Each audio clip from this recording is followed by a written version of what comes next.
everyone, and welcome back to my channel. This is episode 2 of What Could Be Done. If you are interested in seeing episode 1 on American Eagle, there will be a link to it in the description. Like we mentioned in episode 1, this is a collaboration between myself, Eric from Panic at the Dispatch, and Ryan from CoasterFan15. With all that said, we hope you enjoy what we think could be done to Gemini at Cedar Point. Gemini opened to the public on June 17, 1987. It opened as one of the only hybrid dueling coasters ever made. The structure of Gemini is wooden, however it utilizes a tubular steel track, classifying it as a hybrid coaster. Gemini has 2 separate tracks. One track runs with blue while the other track runs with red. Gemini doesn't really fit in with the rest of Cedar Point's coaster lineup. The ride is old and isn't running that great anymore. The structure is getting old enough to where it might not be able to handle the dueling aspect of the 2 tracks. Gemini is 33 years old this year, and doesn't fit in well with the world-class lineup that Cedar Point boasts. Gemini takes up a pretty large plot of land towards the back of the park. With the amount of land Cedar Point has developed, we can bet that the fine folks at Cedar Point have their eye on that large plot of land that Gemini sits in. Our first prediction is that Cedar Point removes this vintage racing coaster. With Gemini getting pretty old and Cedar Point quickly running out of land to put new rides on, we could possibly see this coaster removed in the next 5 years. Additionally, Gemini has had very low ridership for years. Those 2 factors alone could spell the end of Gemini, especially with Gemini's manufacturer, Aerodynamics, having gone bankrupt many years ago. Spare parts for this attraction could be next to impossible for Cedar Point to find.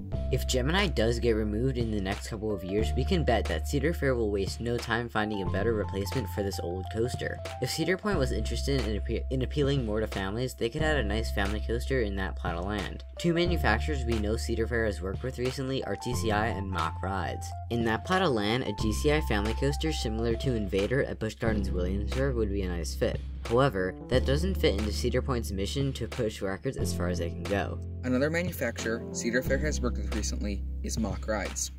We have yet to see another MACK extreme spinning coaster be built.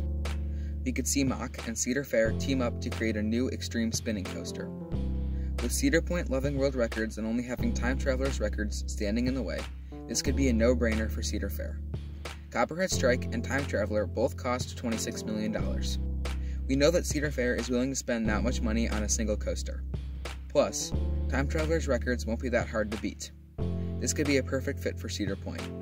There was an Extreme Spinner concept released that was pretty compact. I could see that going there. Cedar Point just gave their horrible Din Corporation Woody the RMC hybrid treatment.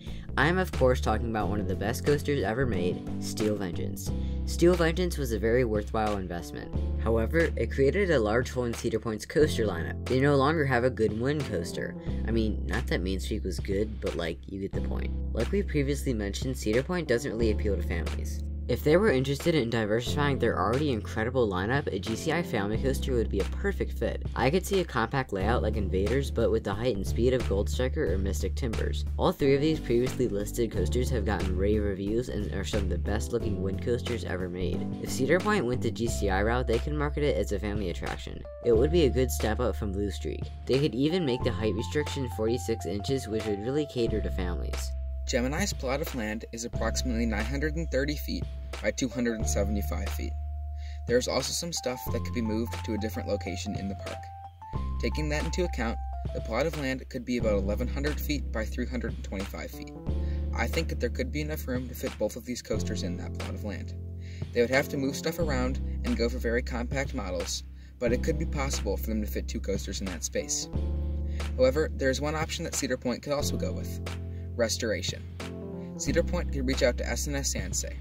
S&S owns the rights to Aerodynamics, track, and trains patents, so S&S could refabricate new sections of track with modern fabrication procedures that will make this old coaster smoother, more intense, and have better airtime. Personally, I think tearing this old attraction down for a MACK Rides Extreme Spinning Coaster or GCI Family Coaster is the move. I can't see this attraction living on for many more years. We all know how miserable Aero's old coasters can get. Over the next few years, I could definitely see this attraction getting removed. Gemini's maintenance costs are growing, and it doesn't have much ridership. I don't think that this coaster belongs in Cedar Point's world-class lineup. We can only guess when this coaster bites the dust, but it probably won't be that long from now. Gemini is quickly moving towards the end of its service life. Should this coaster be refurbished? Should Cedar Point build a groundbreaking spinning coaster in Gemini's plot of land? Or should they build a GCI family coaster? This coaster doesn't have much time left. It's anyone's guess what the replacement will be. A huge thanks goes to Ryan from CoasterFan15 for making this whole video series possible. He has a fantastic channel. If you haven't checked him out, make sure to do so. A link to his channel will be in the description. If you guys are new here, don't forget to like this video and subscribe. Also, check me out on Instagram. There's a link to it in the description. Make sure you guys comment on what you think is going to happen to Gemini. Thanks so much for watching, and see you in the next one.